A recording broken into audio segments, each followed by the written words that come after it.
આજે આપણે અડદની દાળ બનાવશું, તો તે માટે મેં અડદની દાળ છે તે બાફી લીધી છે. હવે આપણે તેમાં લીલા ધાણા નાખી દઈશું.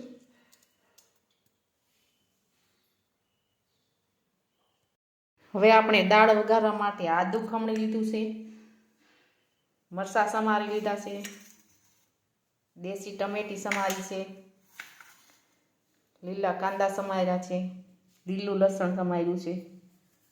હવે આપણે દાળ છે તે વઘારી લેશું.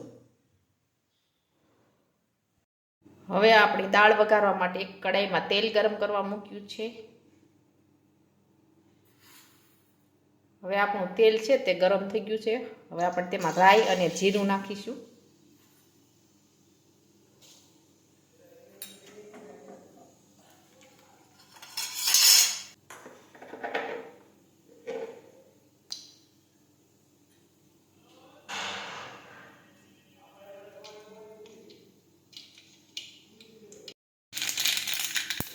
હવે આપણે લીમડો નાખીશું, સૂકું મરચું નાખીશું, સમારેલા મરચાં નાખીશું, સમારેલા કાંદા નાખીશું,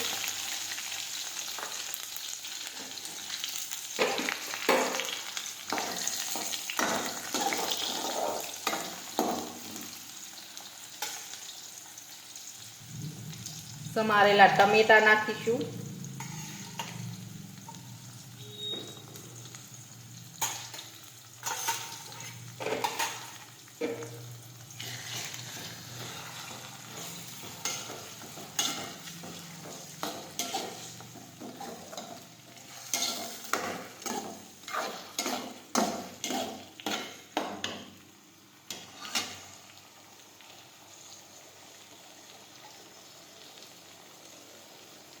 સમારેલું લીલું લસણ નાખીશું,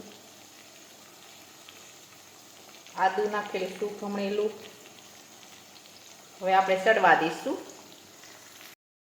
હવે આપણી ગ્રેવી છે એ એકદમ સરસ ચડી ગઈ છે. હવે આપણે તેમાં બધા મસાલા નાખી દઈશું.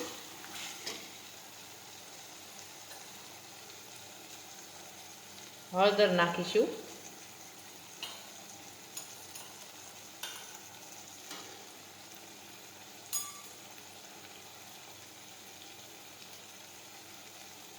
જીરું નાખીશું,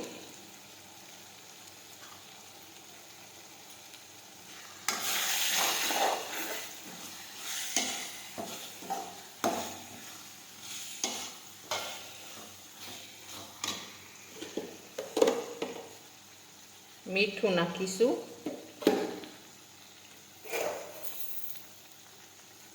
ખાંડ નાખીશું,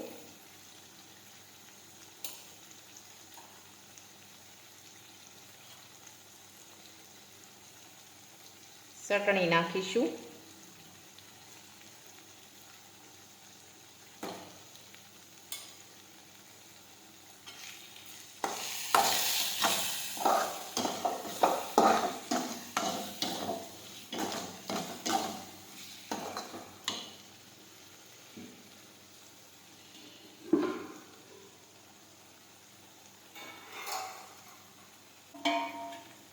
હવે આપણે દાળ બાફી છે તે નાખી દઈશું.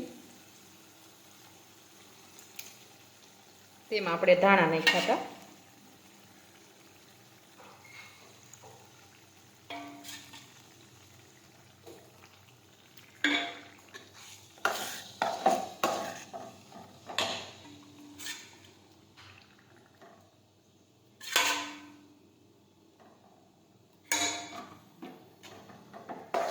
હવે આપણે થોડી વાર ઉકળવા દેશું. હવે આપણે દાળમાં થોડું પાણી પણ ઉમેર્યું છે. આપણી દાળ છે એકદમ સરસ ઉકળી ગઈ છે. હવે આપણે ગેસ છે તે બંધ કરી દઈશું. તો તૈયાર છે આપણી અડદની દાળ. અને અમારો આ વિડીયો ગમે તો મારી જેકે કુકિંગ્સ એન્ડ હેન્ડવર્ક ચેનલને લાઈક કરો, શેર કરો અને સબસ્ક્રાઈબ કરો.